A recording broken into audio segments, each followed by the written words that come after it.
welcome back to another episode of the Worthit podcast. My name is Thomas, and hello there, Alex. How you doing? Hello, doing all right. Good. How is lockdown treating you? Lockdown's all right. Not too bad. Getting through it. I mean, I guess it's all right for people like you, sitting around, editing all day at a desk, never have to worry about going outside anyway, regardless. It's, that's not too bad. But I can imagine the camera's getting a little dusty, but not for long, because our first section of this episode of the podcast, we're going to be talking a little bit about a documentary that we're heading out to film this week, aren't we? Indeed. And in particular, it's a different, I guess, layout to any of the documentary that we filmed before. Normally when we do something like Exploration Nation, or we film something like, Get Growing with Steve, both of those projects are very spontaneous. We go to a location, we just set up the rigs and kind of just shoot, and it's all the whole basis around the planning is just briefing the crew on where we're going and trying to risk assess the kind of location we're attending to. So there's a little tiny bit of production research that goes on, but it's not heavily based upon that. However, this project is a little bit different. We're still, I guess, sticking along the theme of outdoor exploration and being outside. But this time we're heading more in towards sports, aren't we, Alex? We're doing stuff about biking. Tell me a little bit more about the project. Yeah, so we're going to follow a couple of bikers down in Thurston, and they're going to show us about how they do what they do, show us around the area, and how they just go about their biking. It should be really good. Absolutely. Yeah, and we've got a little bit of a different theme in the way in which we shoot it. We're trying something new, try and experiment with the way in which we film B-roll and the way in which we can grade and make something pop a bit more. Because when we film something that's as formal as Exploration Nation or as formal as Get Growing, we kind of get stuck in a similar pattern, whereas this project, it needs to be vibrant, bouncy, it needs to look as cool as possible. It needs to, I guess, encourage people to get out and about more, especially in this post-pandemic situation, or as we start to get towards post-pandemic. I know the virus is still very much a thing, and there's still a lot of people getting infected, and still a lot of people, unfortunately, passing away from it.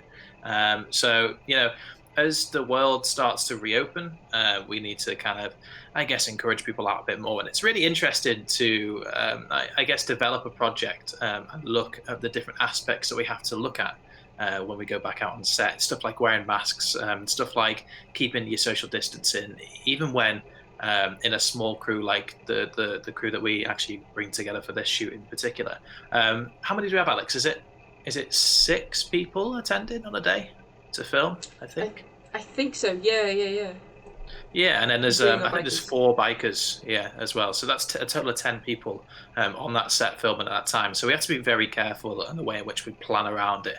And the risk assessment can, get longer than my arm sometimes. But as soon as we've danced around and messed about with the risk assessments and making sure that everything is as perfect and as safe for everyone as possible, it's really all then down to us film and try and capture the moments. And we tried to set ourselves a goal of how many shots to shoot for the project, in order to, hit the timings right.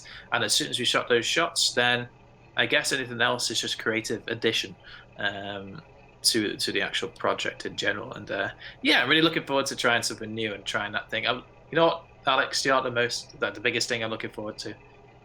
Go on, tell me. It's got to be seeing slow motion out of that goddamn camera. Oh my goodness. We've got to get some bike jumps. We've got to get some crashes. We've got to get some dirt flying up into the sky. I'm looking forward to filming all that stuff. It's going to look awesome. Seeing it. I can't wait. And more importantly as well, we've been looking around at the weather. And I think it's the first time ever I've actually considered both styles of filming. Where you compare wet day or a dry day. I would prefer to have a wet day for this project in particular, because I think that having that dirty aspect, having that mud of splats and splashes and stuff flying everywhere was kind of an important thing.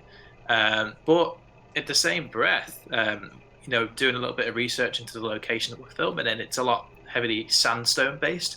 So therefore, if it was a dry, hot, sunny day, then there'll be a lot of dust and still a lot of dirt, but in the other sense. So I guess it's half a dozen of one, 6 of the other. But looking outside currently at the moment, it's raining.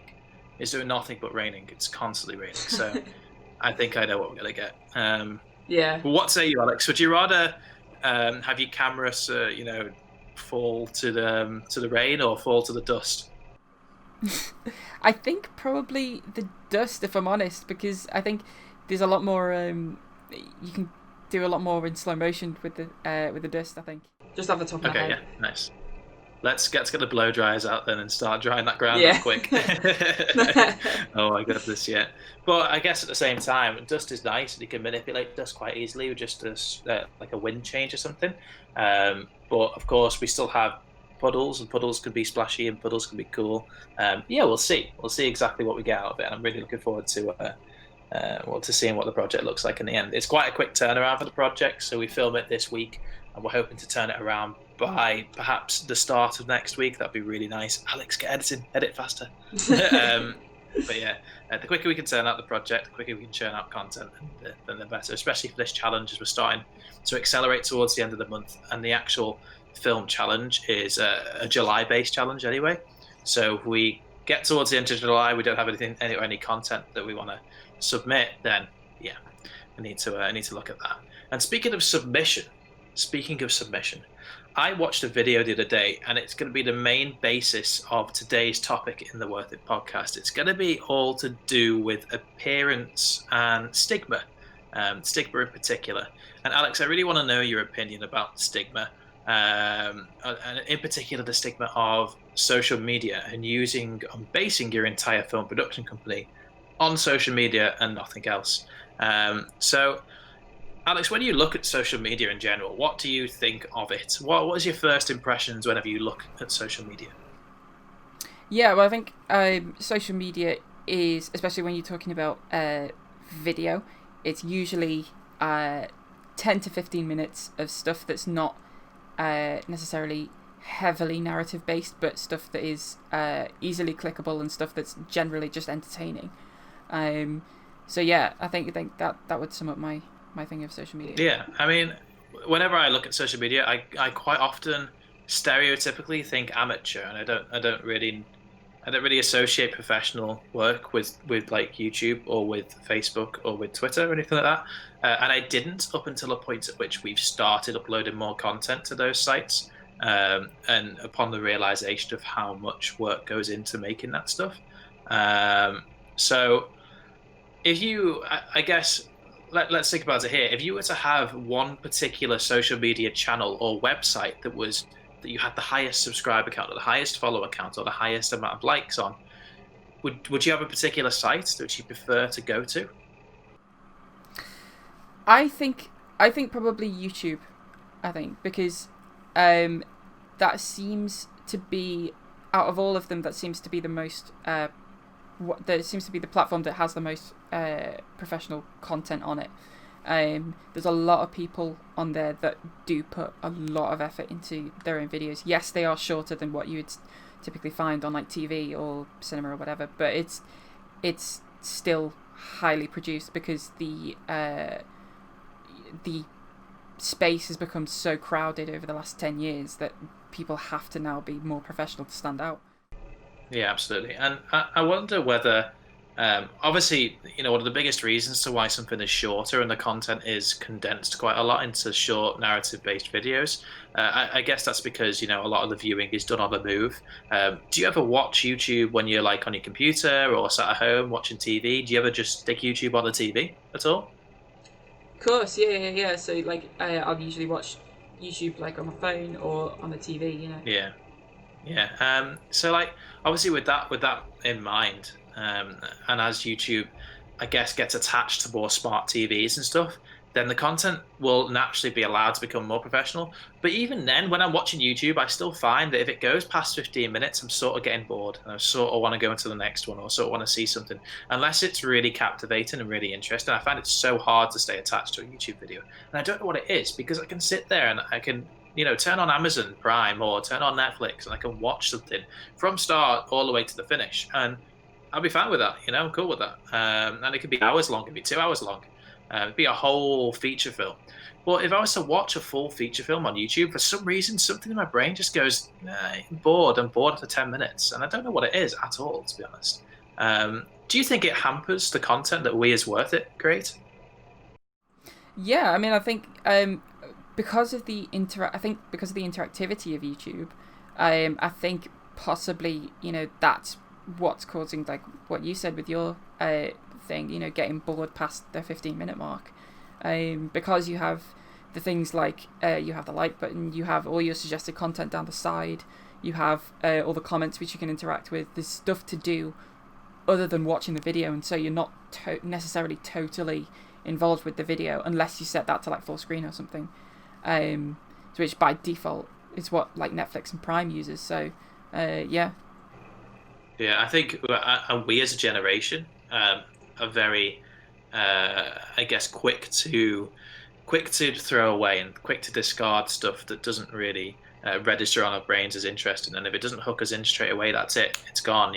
Goodbye. I don't want to know about it. We kind of push it away, and that's why social media content creators and developers have focused so heavily on this short form content, on this quick drag and quick draw in, clickbait titles, clickbait thumbnails, clickbait, hooks for an intro. All that stuff is so rampant within YouTube, Facebook, Twitter, Instagram, because it's all it is. It's all about that attention-seeking draw in. It's got to hook you straight in at the very start, and it doesn't necessarily happen in TV or film. It does to an extent. You have your intro to your film, which kind of has like a main action scene. If it's an action movie or something like that, you have your big explosion or something massive that happens right at the start before your title sequence, and that sort of hooks you in a way. But if you've already bought a movie ticket to watch a movie, you're going to watch it from start to finish regardless, so it doesn't really matter. I guess in that case, then, do you reckon it's because the content is free to watch? It causes that lack of attention span. That's a good question. I would say no, because in some cases for like Netflix stuff, I'm in the same boat. I want to like browse Twitter or do other things whilst I'm watching the thing, and you've seen that take off because companies like Google and Apple have started to implement picture-in-picture in their software, so that people are wanting to do other stuff whilst they're watching the video. So I think it's more of a case of just how you watch it. If you're watching something on a phone, you're gonna want to watch it whilst doing something else, I think. Whereas if you're watching on a TV, I find this with YouTube as well. If I'm watching YouTube on a TV, I can watch a video for longer and be more engrossed in it than I can just watching it on like a laptop or a phone, because there is it's a lot harder to do other things on a TV, obviously. So yeah, I think because the option is there to do other stuff, you will probably take so it. It gives you the ability to, yeah. Do you so I take it you're not a phone scroller when you watch like movies and stuff? You don't go on your phone and go through Twitter or go through Facebook or anything like that whilst you're watching TV? No, I wasn't watching TV, no. No, I don't either. I can't stand it. I have to concentrate. I have to sit there and watch the thing from the start to finish. Otherwise, I'll get lost in it, or I'll be like, I don't know what's going on anymore. I'm going to leave it. I watch quite a lot of, I guess, hard to understand programs. So therefore, if I miss a second, that's it. It's gone. One program in particular that stands out for me is what was it called? Oh yeah, Money Heist. Did you ever see Money Heist at all on Netflix? I have indeed. Honestly, yeah. Like I watched it in Spanish with English subtitles. So if I looked away at all at any point, no idea what I said because I don't speak Spanish. So I just wouldn't have known. Whereas if I was to watch something like I guess Love Island, I could just hear them on in the background. It's fine. I'll go on Instagram and mess about on Instagram or something like that because it's not one of those programs where you need to concentrate as such. So yeah, I kind of get what you mean by the distraction thing and. Yeah, in that case, then, is there a particular platform where a junior production company like Worthit should go to consistently to post their documentary content, to post their short film content, and then to eventually, hopefully post their pitches for their feature film stuff? I mean, we look towards Vimeo. Is Vimeo an option? Really? Do people use Vimeo as much as they use other social media sites? Yeah, it's a tricky one, isn't it? Because I think at the minute YouTube is the best of a bad bunch. You know, I think it has the most eyeballs because it's the most established and most refined platform of them all. And I think whilst Vimeo is great, it doesn't have the ease of use or the refinement that YouTube has. And so YouTube, I think, still is the best place. Regardless of the shortfalls that it does have, I think YouTube is the best place. I think it's like a professional posting to Vimeo. If you only heading your content towards festivals, is probably the way forward for you, because I don't know whether you're aware or not, but the compression rate on YouTube is completely different to the compression rate on Vimeo. So a lot of the time when you post your stuff to YouTube, it gets dampened down to a lesser quality and into a rate and color rec that like the majority of mixed I guess resolutions can understand. So therefore, if you want to watch it on your like granddad's iPhone 4, you can still watch it in the same quality as if you watched it on your Samsung Note 10.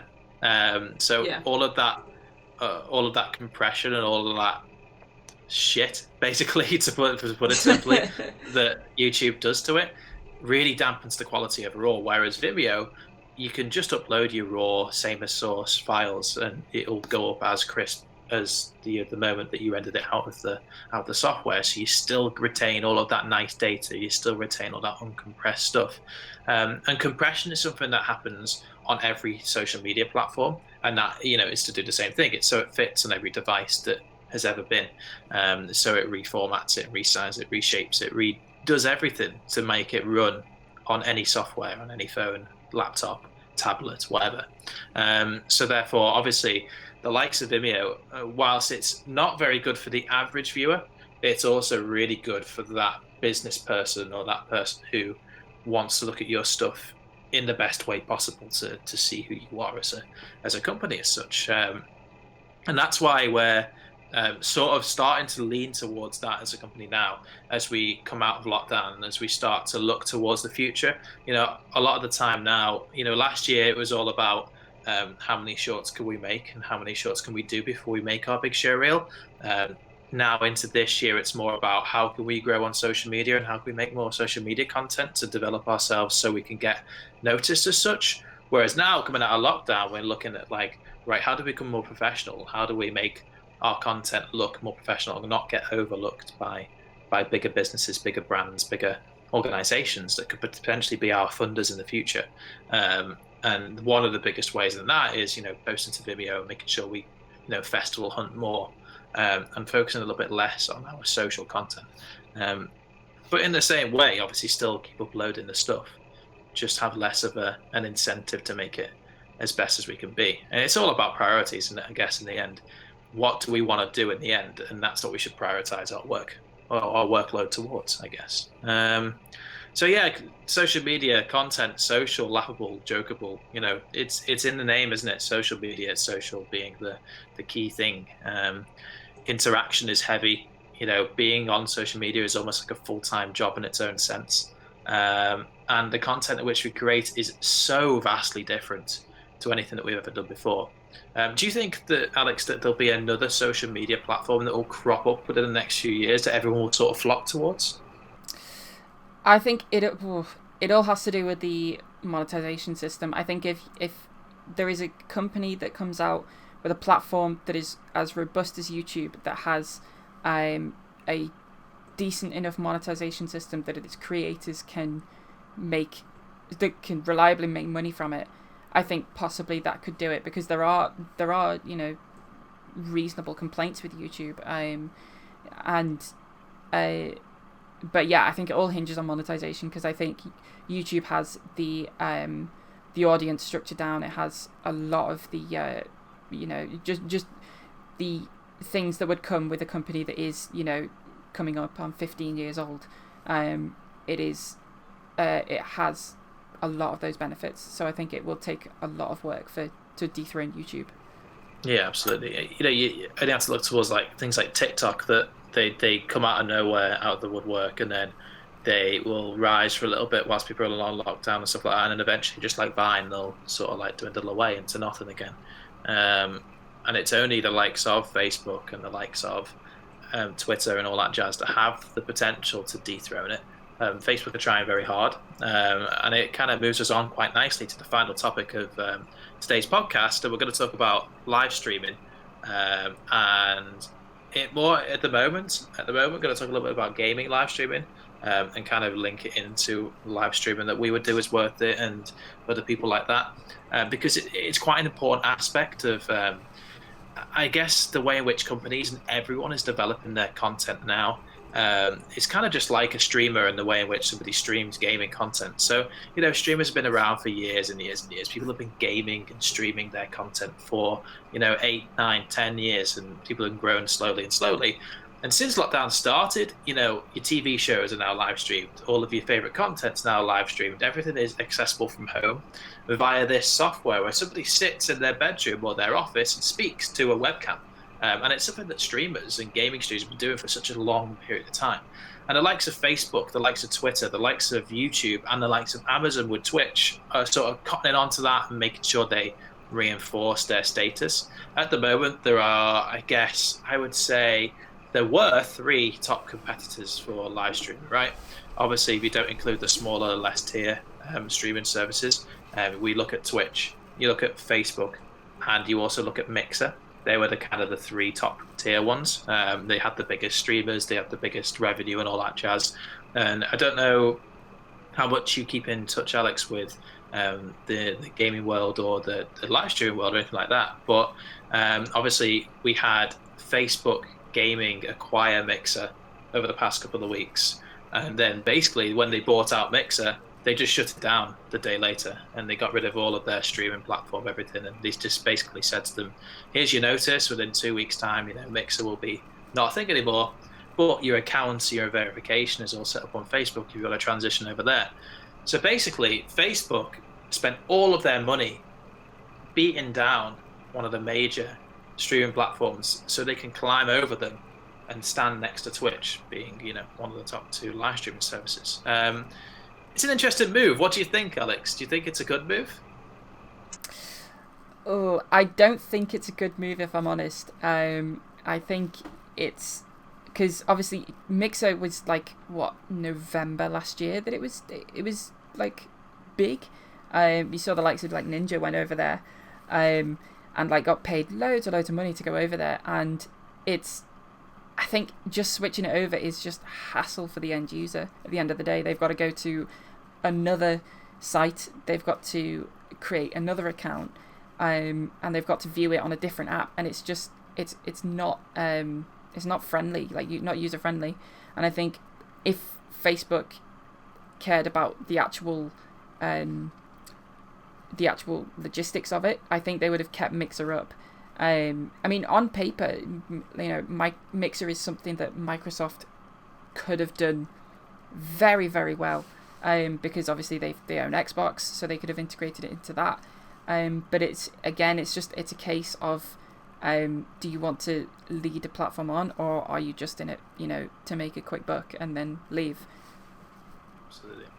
It's crazy, and as well, people who have built their whole livelihoods and stuff, they don't want to have to move and start again from scratch, because it takes years to get noticed, and it takes years to work their way up the chain, I guess, and get to a point at which they were at.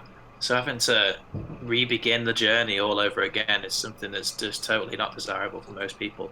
You get the likes of Ninja and the likes of Shroud, who will naturally, organically grow viewers no matter where they go. They'll always hold thousands of people watching them because of their personality and because of the amount of years and the amount of effort that they put into making their stuff. But when you get people who are just about to break through and just about to get there, they're starting to get their 1,000 viewers per stream, having that just taken away and having to start that all over again, that graft, that hard work that they put so many years into, or months, or however long they've tried for doing it full time, that's just not on. And sometimes, a lot of people forget, and a lot of the general public forget, that for some people, this is their living, this is their full-time job. They don't have anything else after that. They don't go to work in the day. They literally, they get up and they have meetings in the morning about their content and their marketing, and then they go straight into making their content and streaming, and that's their job. They're a presenter, and they do their thing to a lot of people. A lot of people donate and watch, and now having that taken away from you, having nothing else left after that, that's scary. That is really scary. And I guess it's a dangerous world of streaming anyway, because people people say how much of like a if you like take a break from like anything like Twitch, you lose thousands of subscribers, which costs you thousands of dollars or pounds in money. I think it's a really harsh world, streaming. Would you ever be a streamer? Would you ever try streaming yourself? Would you ever would you ever consider streaming as a career, Alex? I don't think I could do streaming, not full time anyway. No, because I feel like you were saying, it's so demanding. Like, because you are literally the only person that's there to do it. All other companies, they people can afford to take a break because they've got someone else to pick up the slack. And you can see that with other bigger YouTube channels, that they employ lots more people to carry on making content, so that if one person goes down, it's not a problem.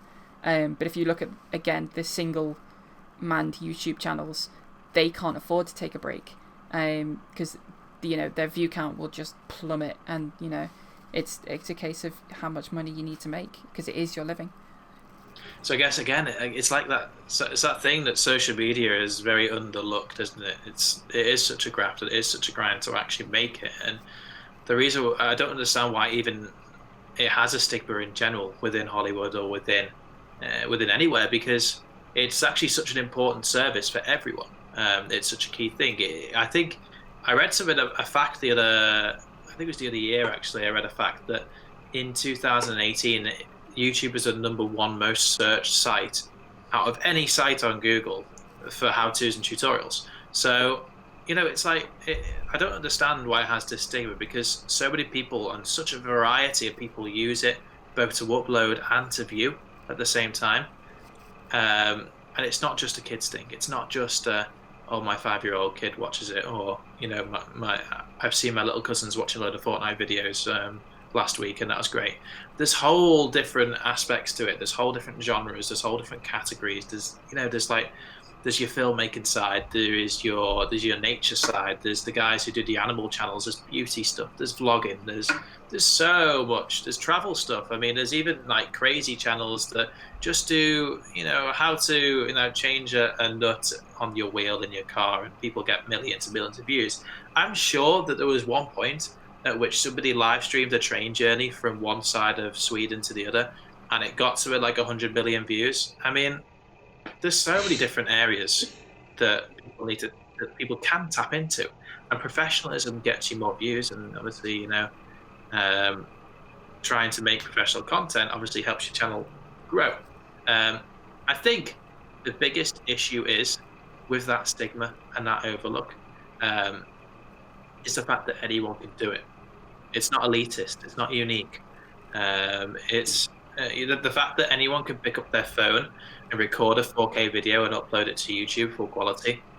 That kind of has a big effect on people's opinions of the platform, I think, in the end. What say you?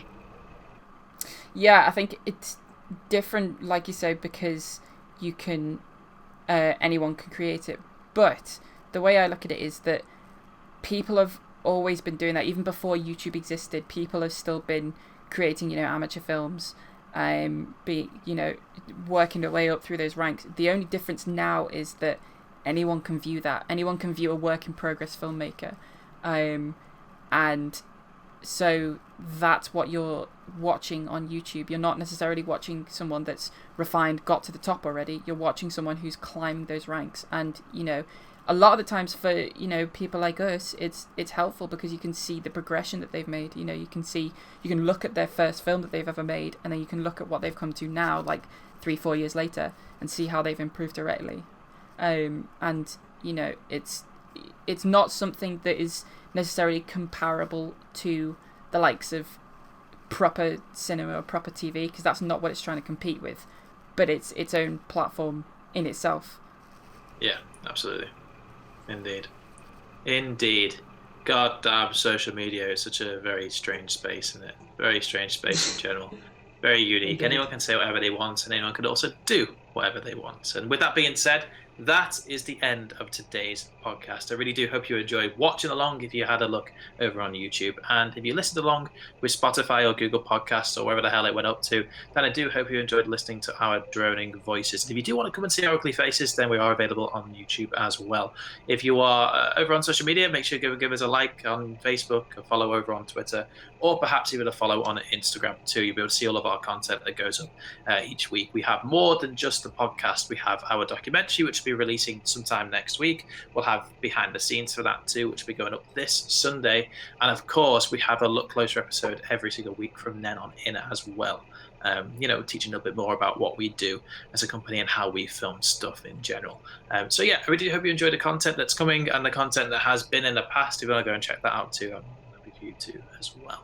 Alex, thank you very much for popping along for today's video. Yeah, thank you for having me on.